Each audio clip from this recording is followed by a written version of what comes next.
Hey, welcome to today's class Wednesday. I'm a little late. We had some technical difficulties and other difficulties. But you see, today I'm in my office here. Office at Jones AT&T Stadium. I don't know if you can see out the window there the view I have of the football stadium. But that's where I office and where I'll do most of these lectures from. And so appreciate all of you being a little patient with me today. Generally, every day we'll have these out by noon. And so I wanted to take you a little bit back through where we are in the class. And I want to just show you. I'm going to go to look at Blackboard. I don't know if your page looks kind of like this, but here's where we are right now. Syllabus is always on there, and I'll kind of update the syllabus, and I'll let you know when it's updated. Here is the video from yesterday. And here's our discussion board, which you get 50 points for being a part of the discussion. So it's part of your 550 overall points. And so if you look, which I posted this last night, right now, 4 total posts. So we'll just go to it. This is something all of you can read, so we're glad. And we want to do a little introduction. And so here you go. I asked 3 questions. Tell us a little bit something about yourself. Talk about a good play-by-play personality, and who are some of your favorite play-by-play voices. So we have Dylan and Mark and Evan all have responded, and no one else since then. So remember, these are an easy 50 points. So get those, get these answered, these questions answered, and we'll have one nearly every day and get your feedback. And if you haven't done it by a certain time, you can't do them all at the end of the semester. You got to keep up throughout the semester, and so that's what you want to do. So I appreciate Dylan, Mark, and Evan for getting those in. We're also going to have an assignment that I'll put on there tomorrow on Thursday that'll be due on Monday, and this will be on here too. It'll be listed as your assignment, and every day we'll have a different video. So one of the things I noticed from Dylan, Mark, and Evan, as we ask about, and this could be something we talk about on the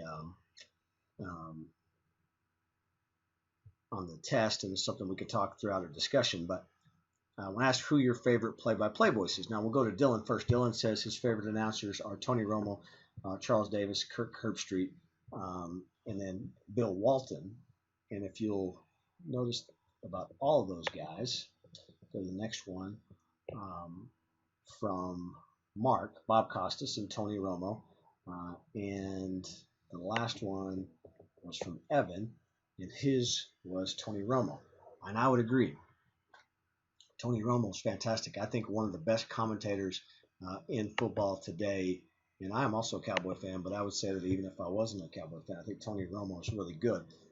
Tony Romo, Charles Davis, all those guys mentioned, Kirk Herbstreit, are color commentators. They're not play-by-play guys. They're color commentators. Bob Costas is a play-by-play guy.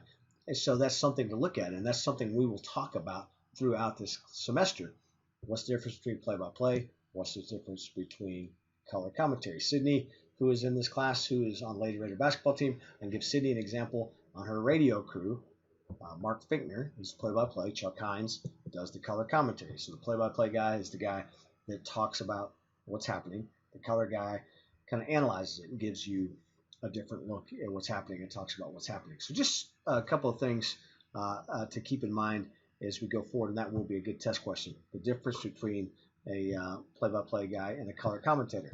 And I might even say, true, false. Tony Romo is a play-by-play announcer for CBS Sports. The answer would be false. He's a color commentator, not a play-by-play. So again, everything should be contained here on our page and everything else. We won't have what somebody asked me. I think Evan asked me, are we going to have when the modules be out? They're not really truly modules. Every day, either I'll do a video or I'll post a video for you to watch. And tomorrow, I'm going to post a video about one of the great play-by-play guys of all time, and that's Vin Scully, who I think is maybe one of the best of all time. And have you watch that and have your assignment. But your assignment today will deal with something a little bit differently, and I'll get to that, and I'll post it for tomorrow. That'll be one of your 4 50-point assignments. But I wanted to give you just a little bit of a look it our profession, and just when I say our profession, I basically mean um, electronic media and what we're doing here in electronic media. So if you look back, and I'm not sure that we've got the names around these popes. I corrected these once before, but here is the induction of the Pope in 2005. You see the crowd. You see this lady here in the corner. I'm assuming a lady with a flip phone. You have another lady looking at something there. Not really anything else, right? So then you just go a few years later, and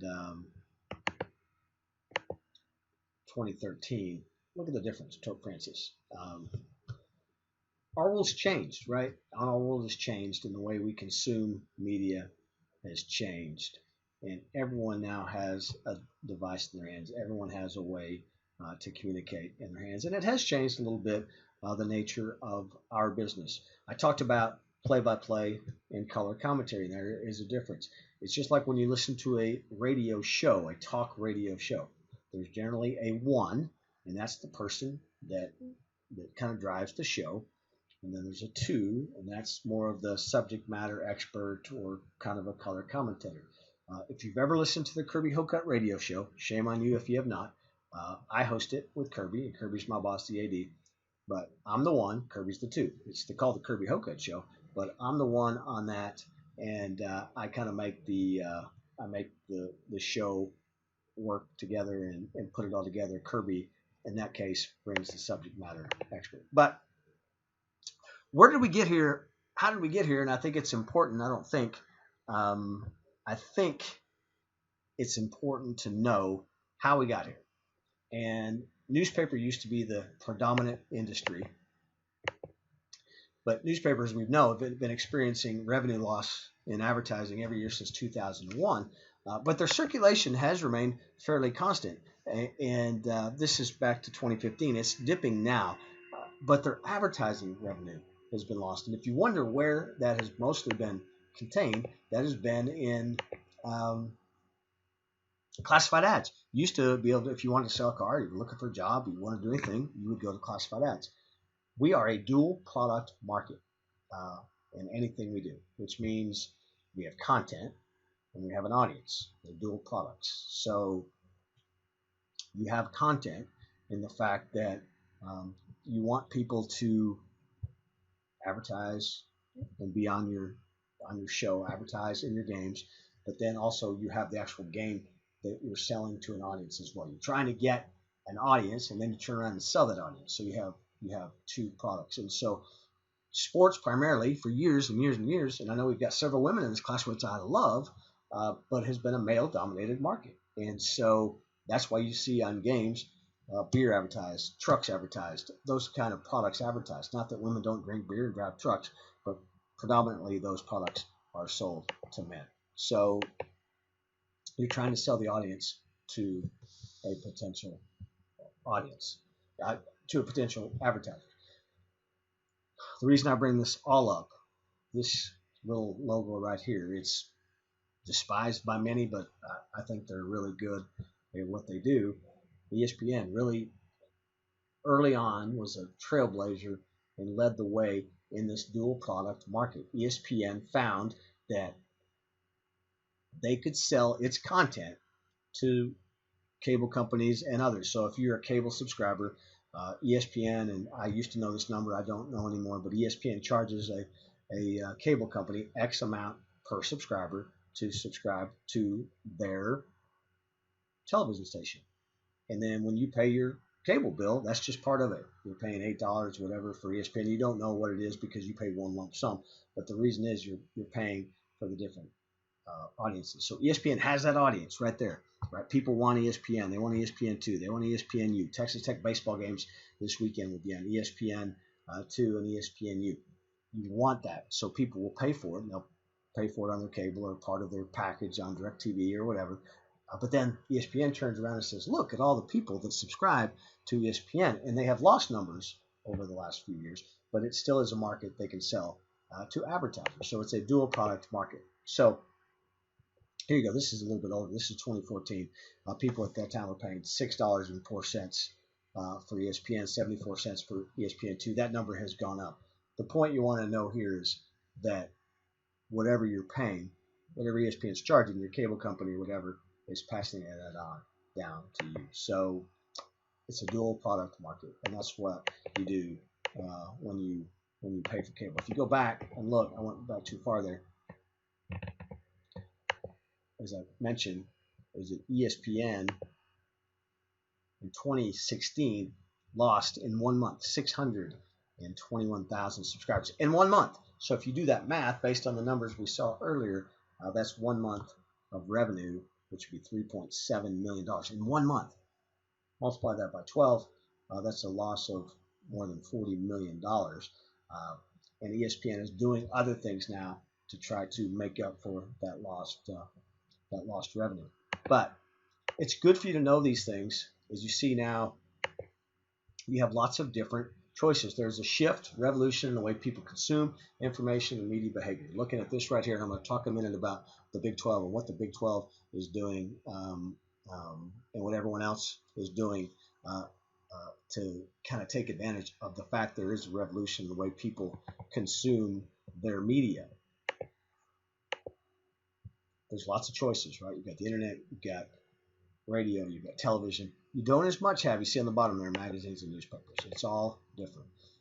Media still occupies a very important place in American society, and mostly for variety, and that means entertainment and products and other things else. So these are things that you want to remember as you look at our business and what we're doing. And if you want to be a part of the business, to be able to speak knowledgeably and know where your career might take you. Let's look at a couple of things that I think are interesting to us here. And one of them is a site that I will reference a lot and you should go to all the time. And this is from today, actually, which is sportsbroadcastjournal.com.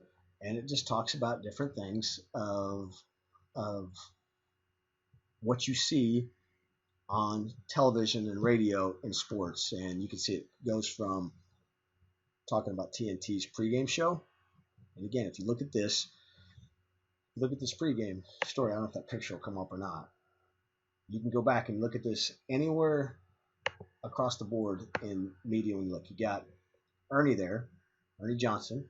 You got Shaq, Kenny, and Charles Barkley. Ernie's the one who drives the boat, who play-by-play guy, so to speak. Shaq, Kenny Smith, Charles all played the game. They're the color commentators, the analysts. They would be the twos in this case. So always remember that, the difference between the one and the twos. It works in everything that we look at. But this is a great place to go in a sports broadcast journal to get stories and look at different things about our business. The reason I bring that up now is because this is going to tie in with our first assignment. Here's a story that I saw on there that said 80 years ago today, and this was done in back a couple weeks ago, NBC experimented with the first ever telecast of a sporting event. It was a baseball game between Columbia and Princeton, and they had one camera, and now you can have anywhere from 6 to 10 to more cameras on a baseball game. And it was important, right? It was the first game ever televised, and you can't imagine now that games aren't televised. I'll tell you later in the semester about a game that changed my life that wasn't televised. And then if you see later that summer, you see here on August 26, NBC produced the first Major League Baseball telecast. The Cincinnati Reds, who's my favorite team, played the Dodgers in Brooklyn, and that game was called by maybe one of the most iconic play-by-play guys of all time, a guy named Red Barber.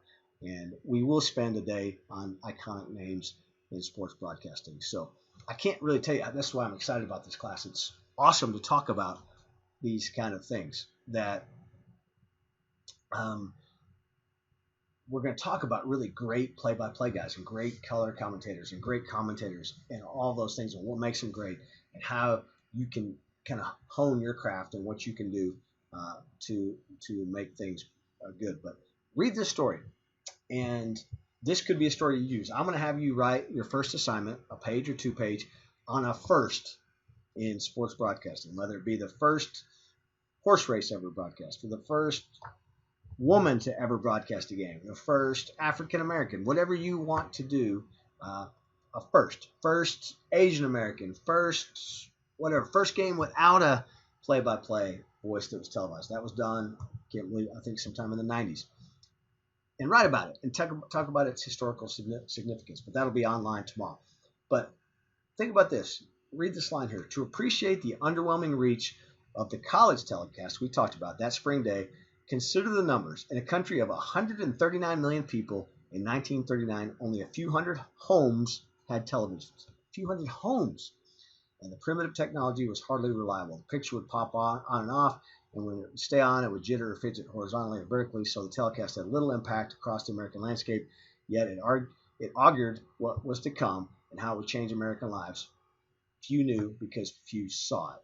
And we read later on here, on July 2nd, my birthday, 1921, I wasn't born in 1921, there was a somewhat successful effort to broadcast the big heavyweight championship fight between George's Carpenter and Jack Dempsey. And all those things are important for us to know. It's good to know your industry and know how people got here. But from that, I look at this.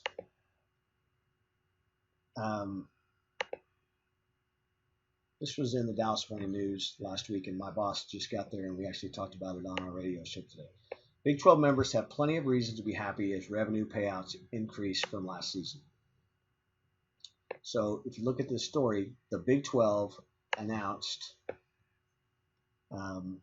today, or that day, that $38.8 million per school we paid out because of the television contracts. $38.8 million.